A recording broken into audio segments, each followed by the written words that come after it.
প্রশ্ন রাজনৈতিক প্রতিক্রিয়া। 5 বছর আগেও রোমানিয়ান গ্যাং ধরা পড়েছিল এটিএম জালিয়াতিতে। এবারও খাস কলকাতায় এটিএম জালিয়াতি। বারবার সাধারণ মানুষের টাকা খোয়া যাচ্ছে। কোথায় নজরদারি? স্বাস্থ্য ব্যবস্থার 2 নির্মম ছবি। এসএসকেএমে থমকে জন্মগত বধিরতা চিকিৎসা। নতুন বছরে এসএসকেএমে ককলিয়ার ইমপ্ল্যান্টের সংখ্যা 0। অন্যদিকে শান্তিপুর স্টেট জেনারেলে রোগীর বমি পরিষ্কার করলেও রোগীর আত্মীয়ই। রাজ্যের স্বাস্থ্যে এত অস্বস্তি মেটার নাম নেই। রবিবার মোহন ভাগবতের সভায় সায় আদালতে শর্ত সাপেক্ষে বিচারপতি অমৃতা সিনহার অনুমতি ওই সভায়। পূর্ব বর্ধমানের স্পোর্ট অথরিটি ইন্ডিয়ার 16 ফেব্রুয়ারি সভা। মুখ পুরল সরকারের। প্রাথমিকে চাকরির সুপারিশ। তৎকালীন তৃণমূল নেতাদের একের পর এক সুপারিশ এবার প্রকাশ্যে জমা পড়ল রিপোর্টে। বর্তমান বিজেপি সাংসদ ও বর্তমান বিজেপি নেত্রীর নাম যেমন রয়েছে, সুপারিশের তালিকা দীর্ঘ। বর্তমানে তৃণমূল বিধায়ক ও সাংসদদেরও কেঁচো খুঁড়তে গিয়ে বেরিয়ে পড়ছে কেউটে।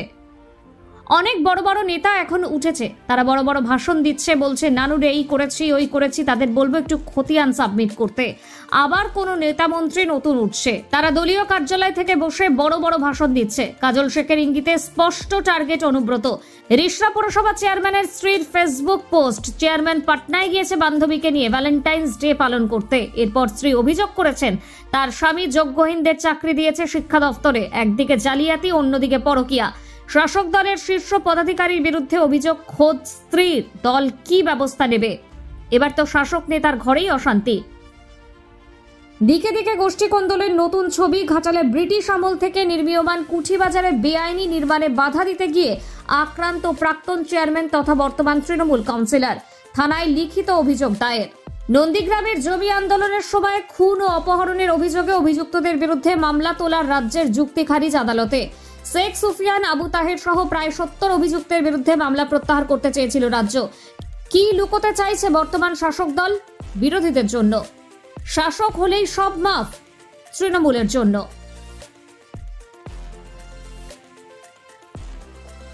কলকাতাতে আজকে নানা জায়গাতে, আগেও অনেকবার হয়েছে, কিন্তু একেবারে ভয়াবহ জালিয়াতি হচ্ছে।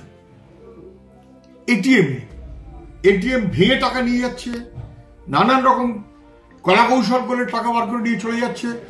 মানুষ যে ব্যাংকে টাকা রেখে নিশ্চিত থাকবে, নিরাপদ থাকবে, তাও তো হচ্ছে না। কোথায় কার টাকা চলে যাচ্ছে তার ঠিক ঠিকানা নেই। এবং মানুষ তারপর টাকা তুলতে গিয়ে দেখছে তার টাকাটা বেহাত হয়ে গেছে। আমাদের রাজ্যে কার্যত কোনো ক্ষেত্রেই নিশ্চিন্তভাবে ভরসা করে চলার মতন জায়গায় নেই। বয়স্ক মানুষ, রিটায়ার্ড মানুষ, জীবনের শেষ সঞ্চয়, সেখানেও জালিয়াতি।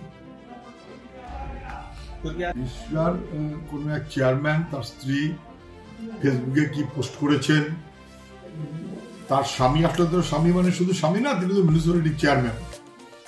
তিনি পরকীয়া করছেন না ভ্যালেন্টাইন ডে করছেন, সেই জন্য কাকে নিয়ে অন্য রাজ্যে চলে গেছেন পালন করতে। তারপরে তার স্বামী অযোগ্যদের চাকরি দেওয়ার ব্যবস্থা করেছে। হয়তো স্ত্রীর সঙ্গে বনিবনা হচ্ছে না বলে এতদিন চুপ করেছিলেন, এখন বনিবনা হচ্ছে না বলে হয়তো বলে দিচ্ছেন। আমি বলবো মুখ্যমন্ত্রীর কাছে যান, উনি তো জানেন তৃণমূলের কোন নেতা কোথায় কার সাথে কি সম্পর্ক নিয়ে চলছে, আর তৃণমূলের কোন নেতা কোথায় অযোগ্যদের চাকরি দিয়ে টাকা জোগাড় করেছে। মুখ্যমন্ত্রীর কাছে সব তালিকা আছে, কারণ ইন্টেলিজেন্সের কাছ থেকে মুখ্যমন্ত্রী সমস্ত রিপোর্ট পান, অ্যাকশন নেন না। তারপর ওদের বলেন টাকা ঠিক মতো দে, ছাড়, না দিলে তখন মুশকিল। ফলে মুখ্যমন্ত্রীর কাছে উনি যান, মুখ্যমন্ত্রী জানেন, মুখ্যমন্ত্রী পারমিশন নিয়ে গেছে কিনা সেটা মুখ্যমন্ত্রীর কাছ থেকে জেনে নেন। জীবনতলা মানে কলকাতা পুলিশের একদম গায়ে লাগানো ক্যানিং ইস্ট। তৃণমূলের একচ্ছত্র রাজত্ব, কেউ কোথাও কোনো ভোটে দাঁড়াতে পারবে না। একদম ডায়মন্ড হারবার ভাইপোর মডেল। সেইখানে এর আগে অস্ত্র কারখানা পাওয়া গেছে, কোনো বিরোধী মাথা তুলতে পারবে না, কথা বলতে পারবে না।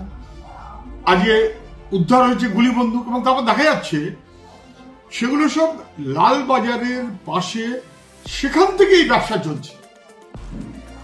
লালবাজারের সঙ্গে কার্যত প্রায় পাশে যোগাযোগ রেখে ক্যানিং টু, সেইখানে একটা বড় অস্ত্রের হাব হয়েছে, গুলি বন্দুক ইত্যাদি ইত্যাদি। সেখান থেকে গোটা রাজ্যের বিভিন্ন জায়গায় ছড়িয়ে যাচ্ছে, ধরা পড়েছে এসটিএফ এর কাছে, শেষমেশ ধরা পড়ে গেল।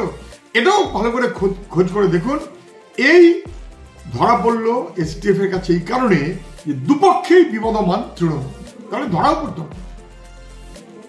স্বাস্থ্য ব্যবস্থা বেহাল দশা। এসএসকেএম এর মতন বড় হাসপাতাল, সেখানে পর্যন্ত চিকিৎসা হবে না, ভর্তি করতে পারবে না, বধির কম বয়স, তার চিকিৎসার কোনো ব্যবস্থা নেই এসএসকেএম হাসপাতাল। আবার চোখের সামনে সবাই দেখতে পাচ্ছেন শান্তিপুর হাসপাতাল, সেখানে শিশুটা বমি করেছে, বাবাকে এনে জোর করে সে বমি কার্যত মোছানো হয়েছে। তো হাসপাতাল চলছে কি করে? কোথায় গেল তার স্টাফ? হাসপাতালগুলোকে কি চালাবার কোনো ইচ্ছে সরকারের নেই? তার তো পোস্ট আছে, তো sweeper, group D, this that etcetera etcetera. বাবাকে শেষমেশ কেন? হাসপাতাল চালাবার মতন কোনো ব্যবস্থা নেই, হাসপাতাল চলছে না, না ডাক্তার পাওয়া যাবে, না স্টাফ পাওয়া যাবে, না ওষুধ পাওয়া যাবে, না চিকিৎসা হবে। সব প্রাইভেটের ব্যবসায় ঠেলে দেবার জন্য সরকার ব্যস্ত।